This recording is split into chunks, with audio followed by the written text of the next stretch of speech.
Citizen लाइफले 6औं वार्षिक साधारण सभा वैशाख 21 गते आयोजना गर्ने भएको छ। उक्त सभा दिउँसो 3 बजे कम्पनीको प्रधान कार्यालय एलएस कम्प्लेक्स थापाथलीमा गर्ने कम्पनीले जनाएको छ। नेपाल उद्योग वाणिज्य महासंघका अध्यक्ष चन्द्रप्रसाद ढकालले पदभार ग्रहण गरेका छन्। आइतबार टेकुस्थित महासंघको केन्द्रीय कार्यालयमा अध्यक्ष पद बहाली गर्दै अध्यक्ष ढकालले कार्यकालमा 5 काम गर्ने प्रतिबद्धता व्यक्त गरेका छन्।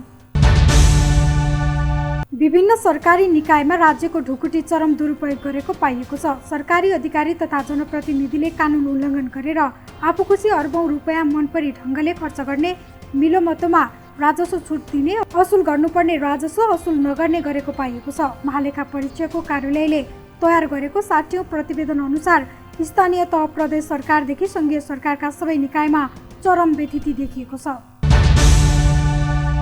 नेशनल लाइफ इन्स्योरेन्सले लाभांश घोषणा गरेको छ। कम्पनीले आर्थिक वर्ष 2078-79 को मुनाफाबाट शेयरधनीहरूलाई लाभांश वितरण गर्ने प्रस्ताव गरेको हो।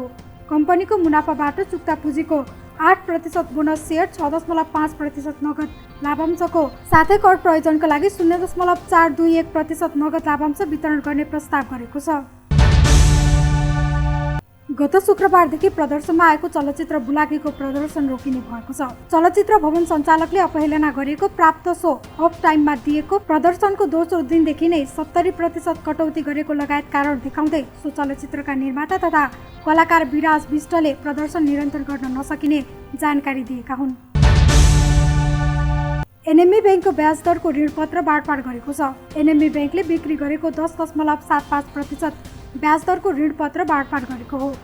ब्याङ्कले चैत 21 गतेदेखि 24 गतेसम्म 10 वर्ष अवधिको एनएमबी डिबेन्चर 10.7% 2079-90 नामको ऋणपत्र बिक्री गरेको थियो। मेन्चियम हाइड्रो पावर लिमिटेडले सर्वसाधारणका लागि सोमबारदेखि आइपिओ निष्कासन गर्ने भएको छ। कम्पनीले आयोजना प्रभावित क्षेत्रका स्थानीय बासिन्दा तथा वैदेशिक रोजगारीमा रहेका नेपालीहरूलाई आइपिओ निष्कासन गरे पश्चात अब सर्वसाधारणका लागि पनि निष्कासन गर्ने भएको हो। अब लघुवित्त वित्तीय संस्थाहरूले कर्जा वसुलीको लागि सार्वजनिक सूचना प्रकाशित गर्दा प्राकृतिक व्यक्तिको तस्बिर प्रकाशन गर्न नपाउने भएका छन्। नेपाल राष्ट्र ब्याङ्कले लघुवित्त वित्तीय संस्थालाई जारी गरिएको एकीकृत निर्देशन 2078 संशोधन गर्दै यस्तो व्यवस्था गरेको हो।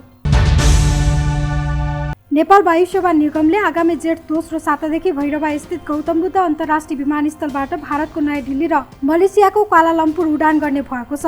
निगमका प्रवक्ता रमेश पौडेलका अनुसार भैरवाबाट दिल्ली र क्वालालम्पुरमा नियमित उडानको तयारी गर्न कार्यदल गठन गरिएको छ। शेयर सम्बन्धी सम्पूर्ण सूचना र जानकारीका लागि शेयर हब एप डाउनलोड गर्नुहोला। डाउनलोडको लिङ्क तलको डिस्क्रिप्सन बक्समा राखिएको छ। साथै हालसम्म हाम्रो युट्युब च्यानल सब्स्क्राइब गर्नुभएको छैन भने सब्स्क्राइब गरी बेल आइकन थिच्न नभुल्नुहोला। धन्यवाद। Keep following अर्थसंसार.com।